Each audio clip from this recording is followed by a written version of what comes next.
Hello സ്നേഹിതന്മാരെ, നമ്മൾ super മാർക്കറ്റുകളിലും പച്ചക്കറി കടകളിലും കാണുന്ന ഒരു പച്ചക്കറി പറ്റി പരിചയപ്പെടുത്തുകയാണ്. ഇതാണ് ചൈനീസ് കാബേജ്. അപ്പോൾ ഇത് ഈ കാബേജ് വേറൊരു പേരും കൂടിയുണ്ട്, സെലറി കാബേജ് എന്ന് വിളിക്കാറുണ്ട്. അപ്പോൾ കാബേജ് കുടുംബമായ ക്രൂസിഫെറി ഫാമിലിയിൽപ്പെട്ട ഒരു പച്ചക്കറിയാണ്. ശാസ്ത്രം ബ്രസീക്ക ചൈനൻസിസ് എന്നാണ് വിളിക്കുന്നത്.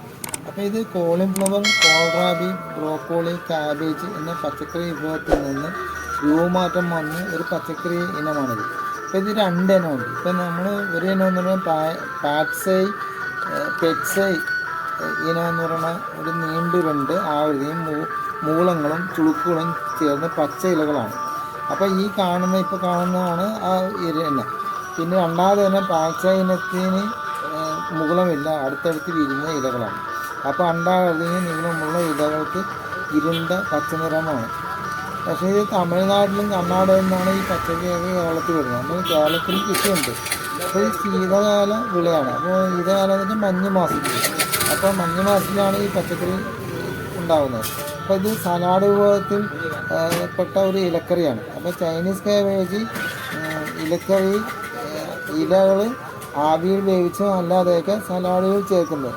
നമ്മൾ ഈ സലാഡിനെ പറ്റി കുറച്ച് വിവരങ്ങൾ പറയാം.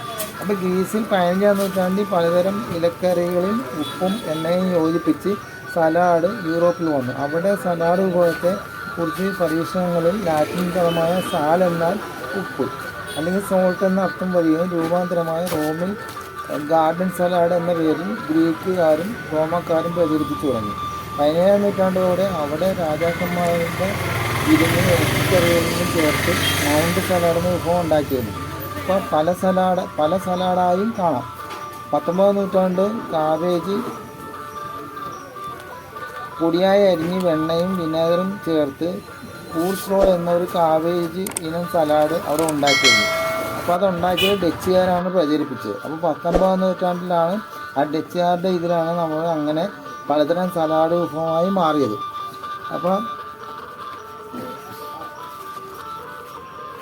ചൈനീസ് കാബേജ് എന്ന് വെച്ചാൽ പല ഭക്ഷണ വിഭവത്തിലൊക്കെ ചേരുകയാണ്. അറബി നാടുകളിൽ കബ്സ എന്ന ഒരു ബിരിയാണി ഉണ്ട്. അവിടെ കാപ്സിക്കം പലതരം പച്ചക്കറിയും ചൈനീസ് കാബേജ് ചേർത്ത് സലാഡ് വിഭവമൊക്കെ ഉണ്ടാക്കിയിരുന്നു.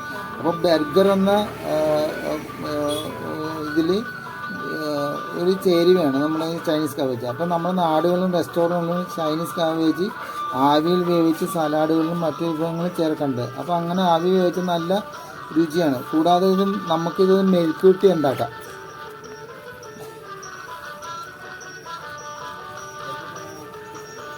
ചൈനീസ് കാബേജ് ഇതുപോലെ നെടിയ പൊളന്ന് വലിയ കഷ്ണങ്ങളാക്കാൻ എടുക്കുക. ഇതുപോലെ അരിഞ്ഞ് അതിൻ്റെ അറ്റത്തുള്ള ഉൾക്കാമ്പ് അറ്റത്തുള്ളത് കട്ട് ചെയ്ത് കളഞ്ഞ ശേഷം വലിയ കഷ്ണങ്ങളാക്കാൻ എടുക്കുക. അതിനുശേഷം മെഴുക്ക് വെട്ടിക്ക് വലിയ കഷ്ണമാണ് ഏറ്റവും നല്ലത്. ഈ പറയുന്ന രീതിയിൽ ഇതുപോലെ അരിഞ്ഞെടുക്കുക.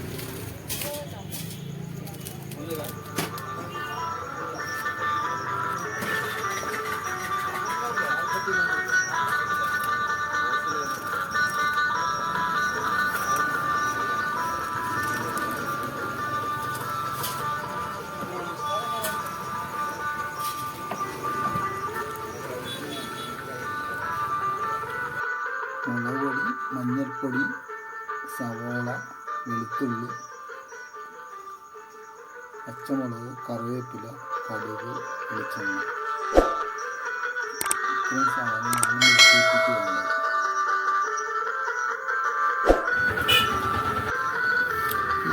ചൈനീസ് കാബേജ് വലിയ കഷ്ണങ്ങളാക്കിയ ശേഷം എണ്ണ ഒഴിച്ചിട്ട്